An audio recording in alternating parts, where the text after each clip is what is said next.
banyak yang bilang pagernya makan jalan.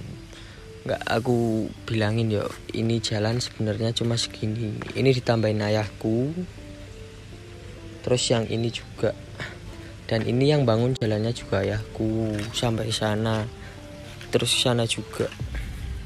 Oke, paham? Cerita seorang pria yang menunjukkan bagian depan rumahnya yang dianggap memakan jalan viral di media sosial.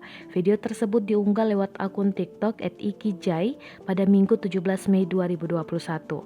Dalam videonya, akun @ikijai membalas sebuah komentar dari warganet.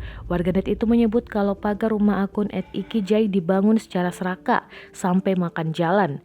Hal itu terlihat dari jalan yang seolah-olah terpotong oleh adanya pagar rumah akun @ikijai. Kesal karena mendapat tudingan tersebut, akun @ikijai langsung memberikan penjelasan.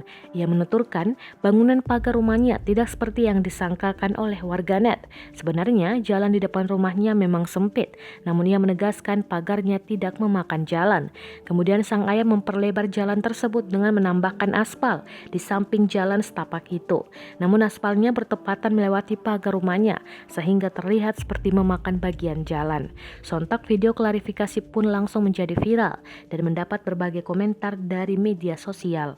Saat dikonfirmasi tribunnews.com, pengunggah yang akrab disapa Ikijai ini membenarkan ceritanya.